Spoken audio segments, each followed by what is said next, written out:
Assalamualaikum warahmatullahi wabarakatuh.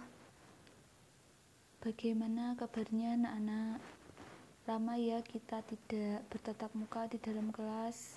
Semoga kalian tetap diberikan semangat dan ingat selalu belajar terus di rumah. Jangan bermain, nggih? Boleh main asalkan tahu waktu. Oke, pada pagi hari ini Ibu akan melanjutkan materi setelah UTS Pendidikan Agama Islam, yakni Ayo Membayar Zakat. Pada bab 4 ini yang akan kita bahas yang pertama yakni memahami makna zakat, yang kedua macam-macam zakat, yang ketiga orang yang berhak menerima zakat, dan yang keempat hikmah zakat. Pada minggu ini Ibu akan menjelaskan dua dulu, yakni memahami makna zakat dan macam-macam zakat. Oke, next. Jadi zakat itu artinya menurut bahasa itu berarti bersih atau suci. Jadi menurut istilah itu zakat berarti kadar harta yang tertentu ya, yang diberikan kepada yang berhak menerimanya dengan beberapa syarat.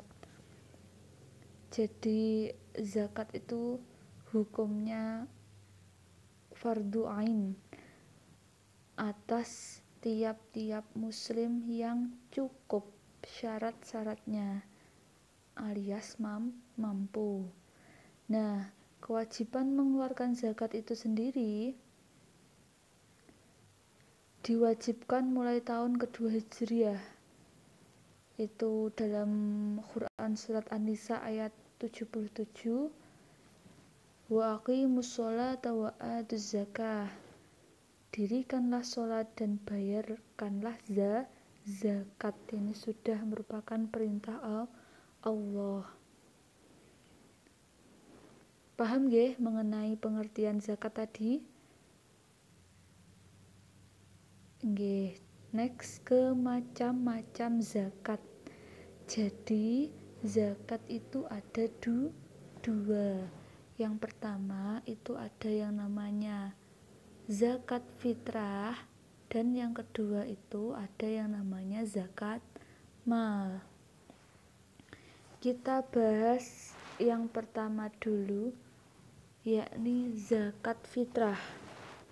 Mungkin bukunya bisa dibuka biar lebih enak, karena Ibu tidak ini saya tulis secara garis besarnya saja ya di PowerPoint-nya ini. Jadi yang dimaksud dengan zakat fitrah itu adalah zakat yang dikeluarkan menjelang hari raya Idul Fitri pada bulan Ramadan. Jadi zakat fitrah ini berupa apa?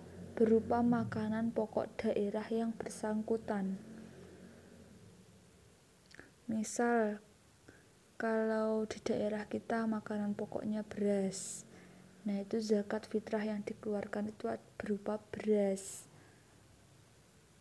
Banyaknya berapa kalau zakat fitrah? Itu 1 sak atau 3,5 liter. Kalau dijadikan kilo sekitar 2,5 kilogram, 2,5 atau bisa nanti ditambah.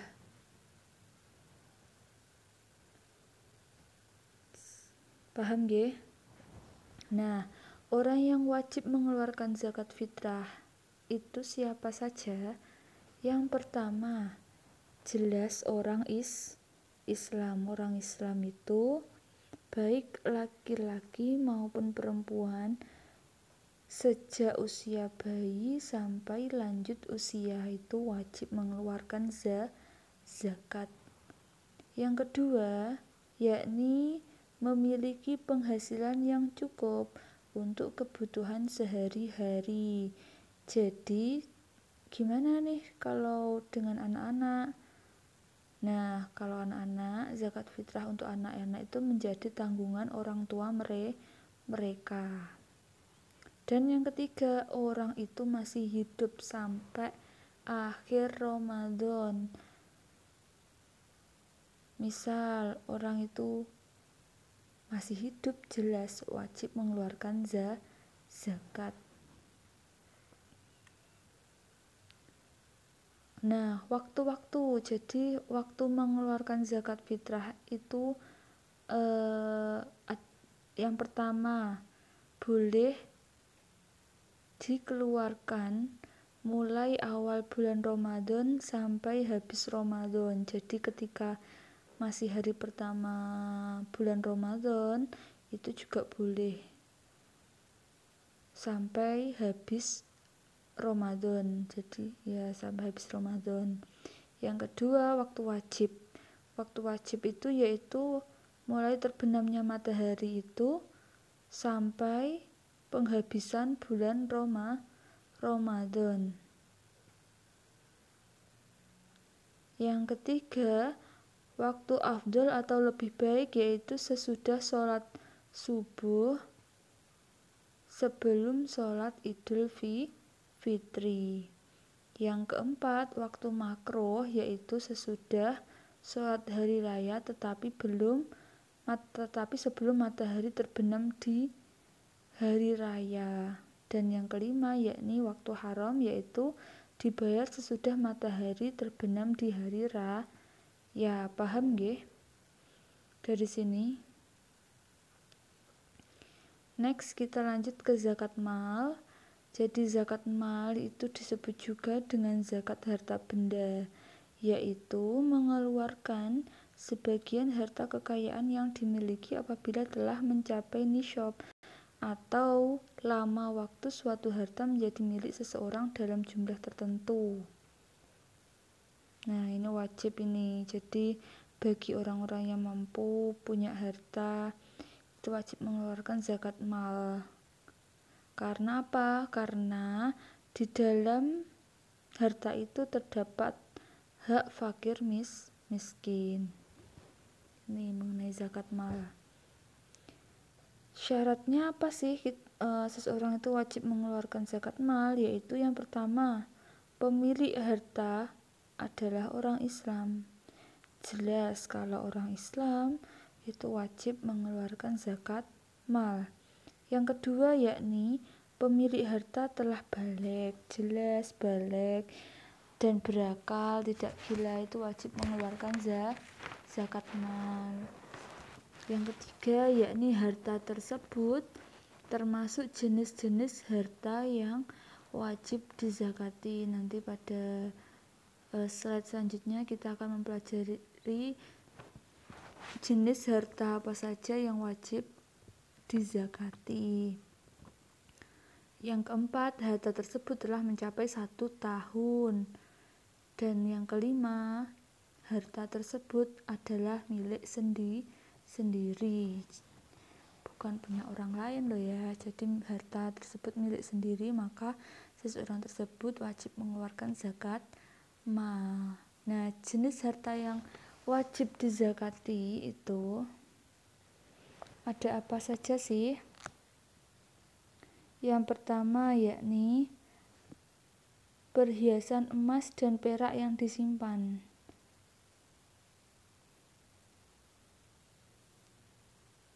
Nisab emas sebanyak 20 dinar. Dinar yang dimaksud adalah dinar Islam. 1 dinar itu sama dengan 4,25 gram emas. Jadi 20 dinar tinggal dikalikan itu sama dengan 85 gram emas murni. Dari nisab tersebut diambil 2,5% atau 1/40. Dan jika lebih dari nisab dan belum sampai pada ukuran kelipatannya, maka diambil dan diikutkan dengan nisab awal. Itu kalau nisab emas loh ya. Sedangkan nisab perak itu adalah 200 dirham setara dengan 595 gram dan diambil darinya 2,5% dengan perhitungan sama dengan emas. Emas tadi kan juga 2,5%. Yang kedua yakni uang simpanan yang telah mencapai 1 tahun.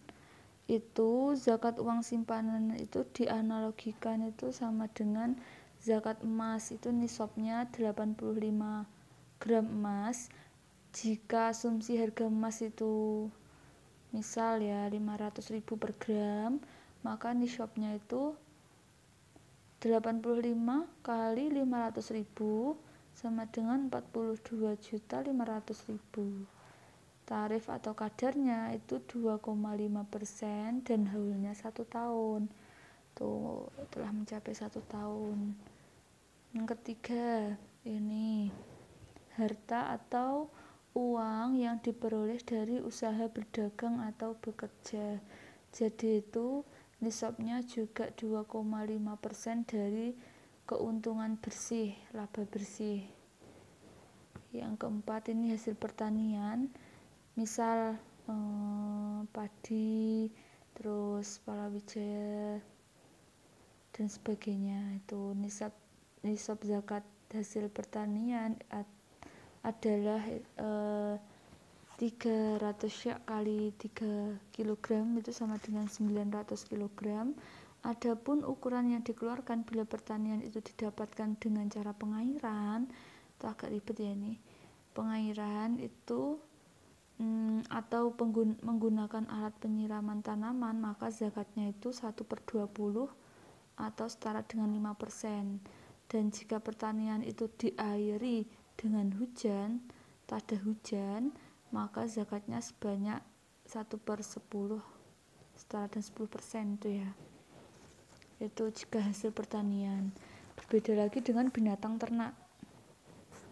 Jika binatang ternak contohnya kambing, sapi, kerbau, itu nisab sapi adalah 30 ekor.